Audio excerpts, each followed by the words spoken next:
Bonsoir à tous et merci. On vous retrouve dans le cadre de votre grande édition de formation qui s'ouvre naturellement par l'actualité. Le président de la République, Félix-Antoine Tshisekedi Tshilombo, a reçu le jeudi 11 janvier 4 ambassadeurs extraordinaires accrédités en République démocratique du Congo, venus justement lui présenter leurs lettres de créance, juste 2 jours après la confirmation de sa réélection par la Cour constitutionnelle.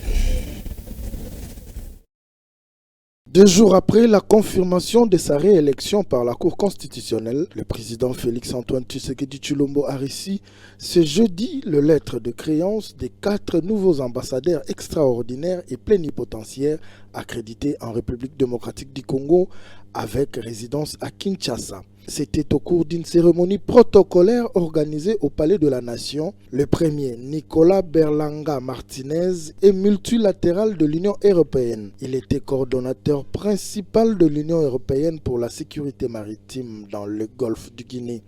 Bien avant, il a été ambassadeur de l'Union européenne en Somalie et au Togo. Il a également été conseiller chef de coopération au sein de la délégation de l'Union européenne au Cameroun. Les 3 autres diplomates sont des bilatéraux. Parmi eux, Ogawa Hidetoshi du Japon. Avant la RDC, il était ministre, chef de mission adjoint près l'ambassade du Japon en Belgique et la mission du Japon auprès de l'OTAN.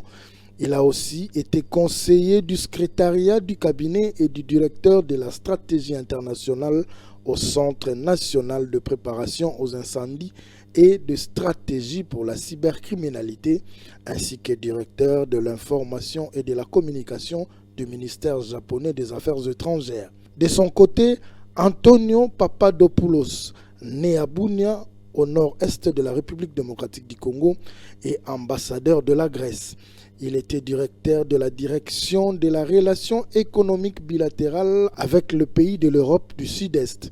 Il a par ailleurs été premier conseiller à la représentation permanente de la Grèce auprès de l'Union européenne. Il a également été premier conseiller, chef de mission adjoint et consul à l'ambassade de la Grèce à Kiev en Ukraine. Le dernier, Joang Hong-Gwen, est originaire de la Corée du Sud.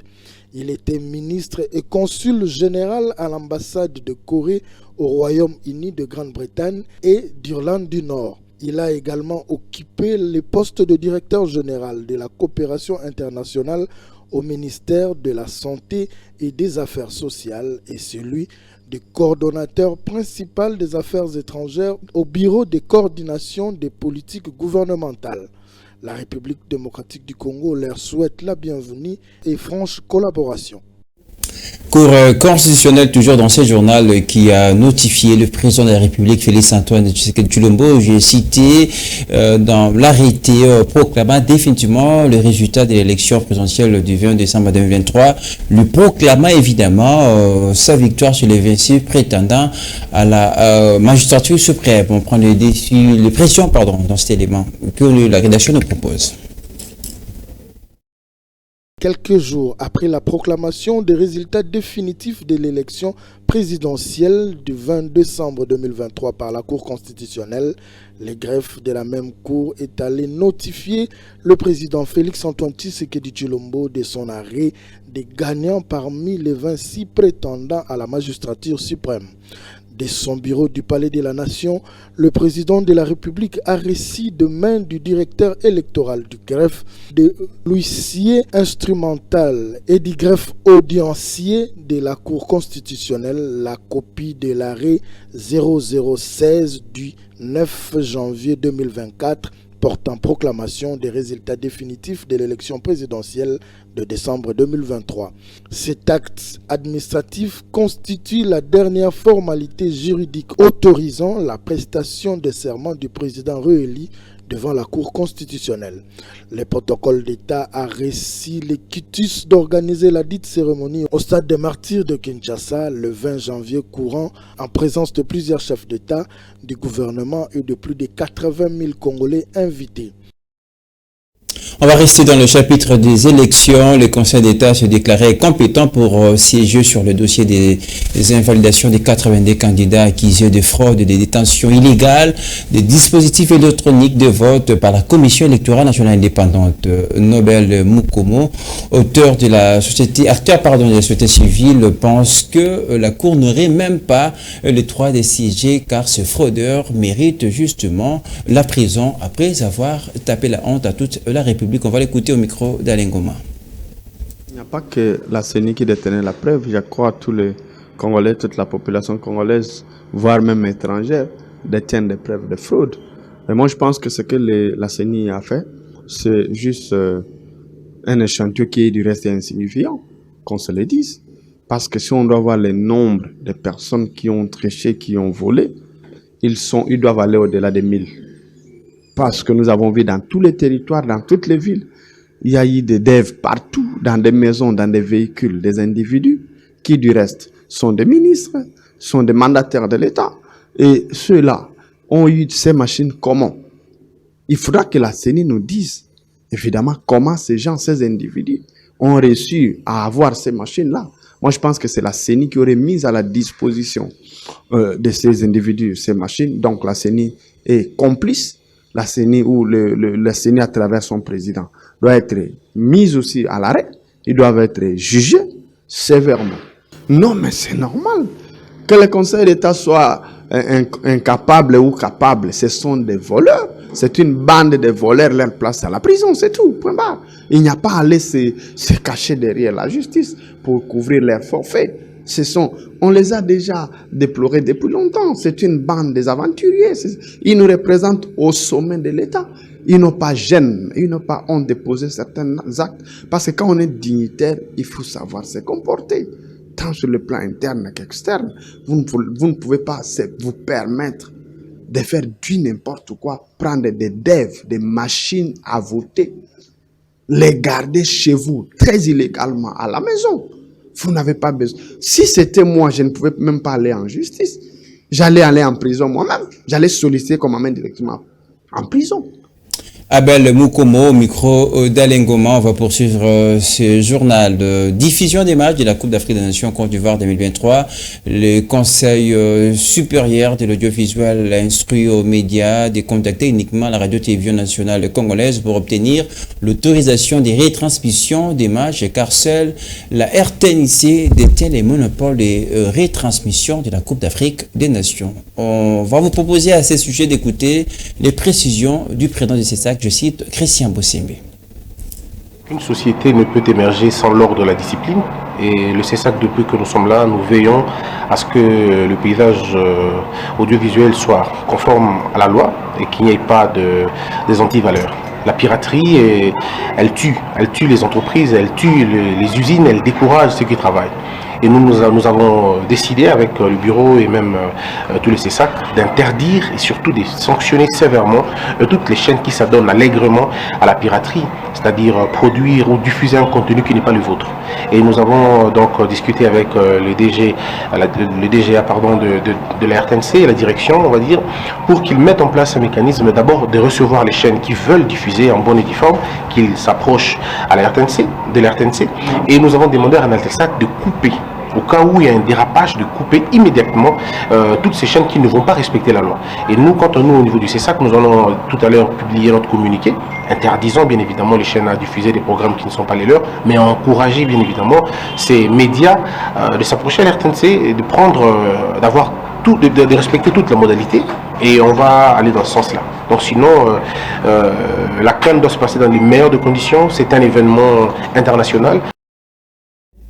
Un mot de société dans ce journal, le pas des taux fixes de l'échange de dollars américains de la ville de Kinshasa, capitale de la République démocratique du Congo.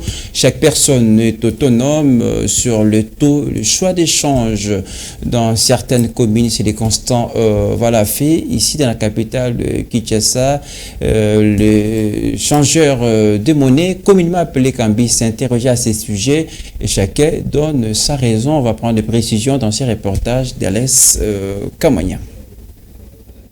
Depuis un certain temps, dans la ville de Kinshasa en particulier et en général en République démocratique du Congo, le taux d'échange est instable. Un dollar se négocie dans certains coins à 2700 francs congolais et dans d'autres coins à 2650 francs congolais. Cette instabilité rend la tâche difficile au petit peuple et qui pour tout achat est obligé d'utiliser le dollar américain. Une situation qui ne permet pas à l'économie congolaise d'accroître car toutes les transactions sont faites en dollars et ne permettant pas d'épargner la monnaie locale. Quelques échangeurs de monnaie communément appelés cambistes font savoir que si le taux d'échange reste instable, la responsabilité incombe notamment à la Banque centrale. 270 000 francs, 100 dollars. 270 000 francs de tozo changer nango. Eza ke muntu na muntu aza na to na ye, muntu na muntu aza na to na ye. Pone ke ba fixe ka to moko, pone ke makambo na mboka sani ekende bien. Bato eza toujours au matin. To senga na ba konna biso ba bakamba biso na mboka ba te biso vraiment ma dollar oyo.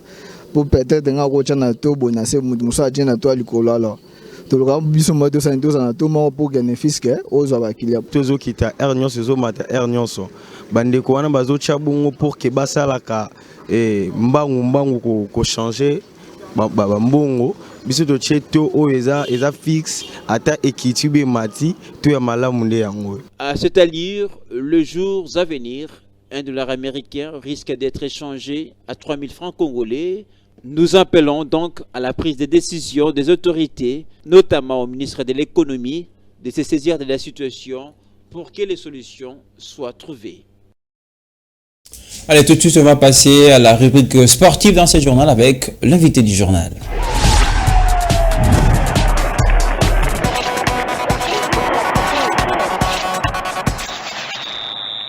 Vous le savez tous, jour J-1 pour le coup d'envoi de la 34e édition de la Coupe d'Afrique des Nations Côte d'Ivoire 2023. Pour l'ouverture, on rappelle, le pays hôte, la Côte d'Ivoire s'est reposée ce samedi 13 janvier à la Guinée-Bissau à 21h heure de Kinshasa. Quid de la préparation des léopards de la République démocratique du Congo. On fait le point tout de suite avec Fafan Bitangila, invité du journal. Bonsoir à vous, merci d'être en ligne avec nous. Je rappelle, vous êtes analyste sportif. Déjà pour commencer, quelle nation pour succéder au Sénégal? Téna du titre. Salut Lionel Ngolo, salut à tous les téléspectateurs de FM Télévision. En fait, je me suis toujours dit qu'aussi longtemps qu'il y a 24 nations qui se sont qualifiées, c'est-à-dire qu'il y a également 24 nations qui sont favorites. On ne vient pas à la CAN simplement pour y jouer aux figurants, même s'il y a certaines nations qui ont dit qu'elles ont besoin d'arriver jusqu'en quart ou je ne sais pas en demi-finale, selon chaque, comment je peux dire, chaque nation, ou selon chaque sélectionneur, voulais-je dire, mais je pense qu'en dehors du Sénégal, qui est le tenant du titre, en dehors du Maroc, en dehors également de la Côte d'Ivoire, qui est le pays organisateur, je pourrais citer également la RDC, par patriotisme.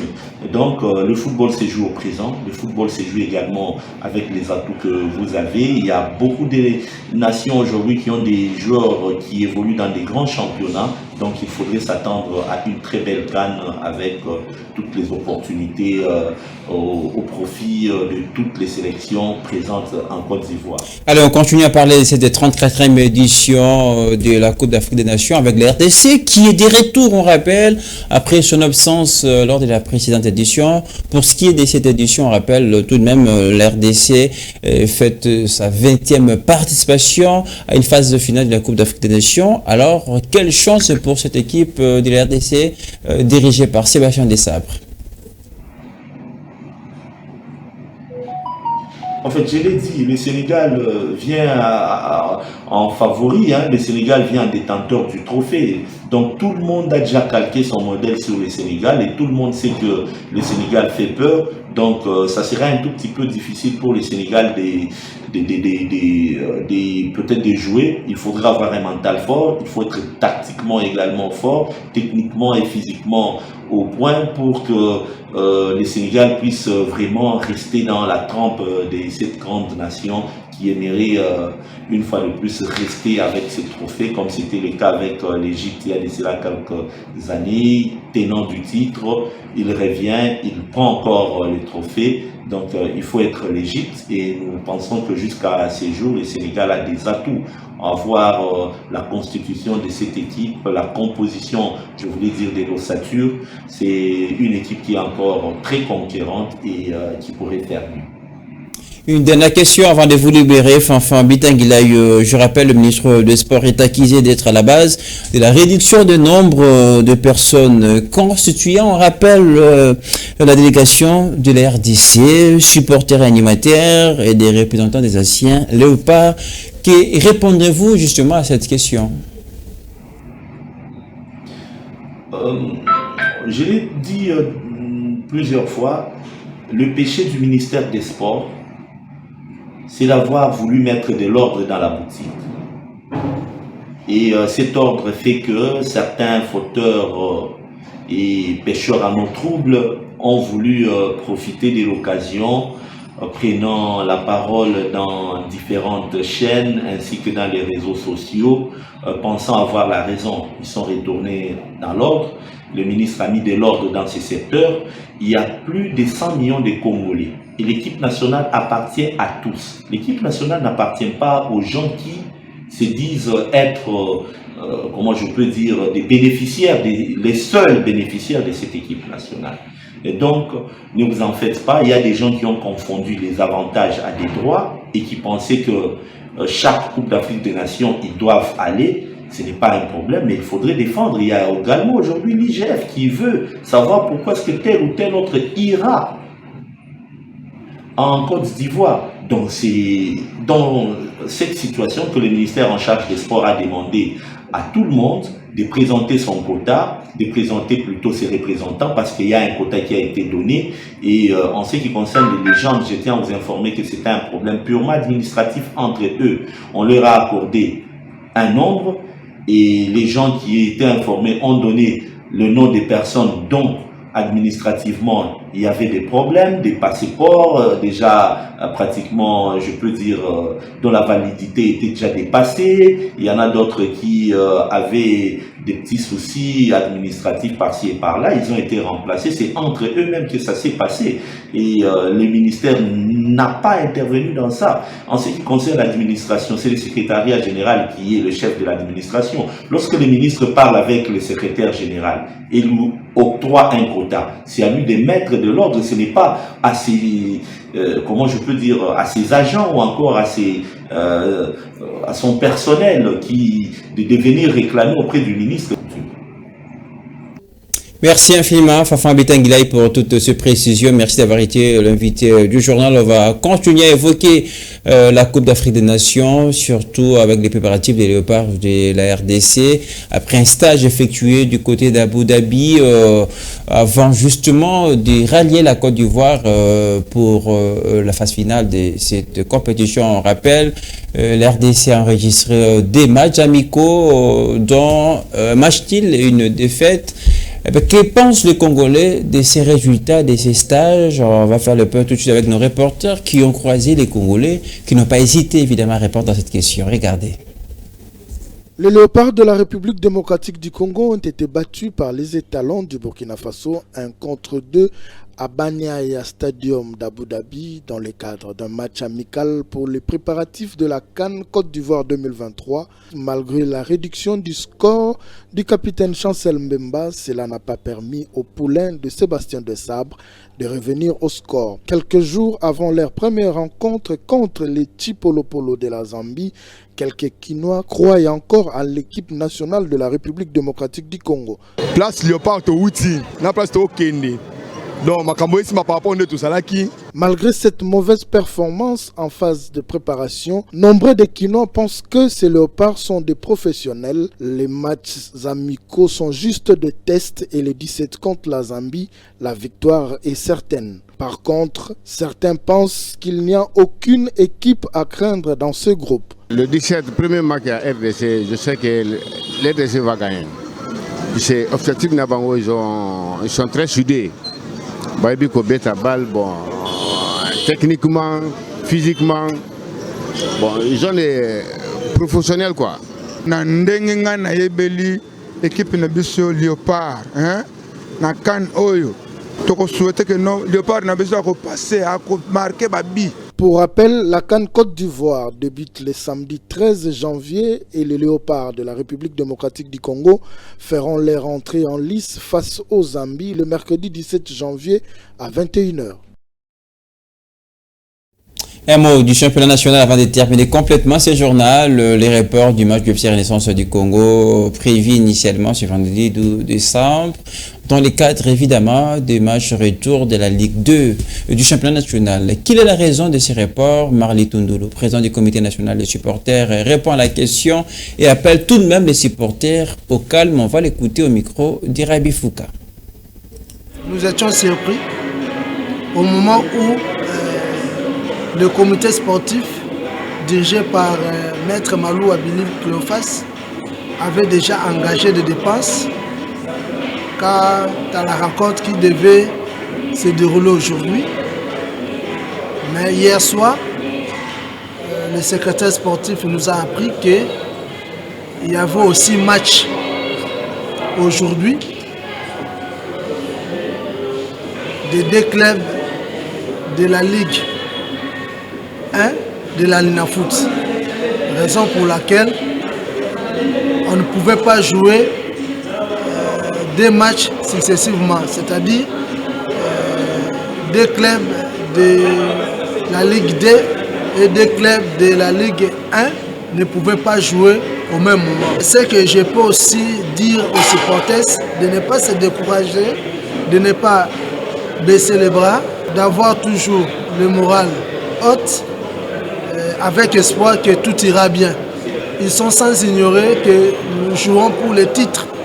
Nous jouons pour les titres, qu'ils soient aux aguets, à tout moment où il y aura un communiqué officiel de la Linafoot programmant notre match.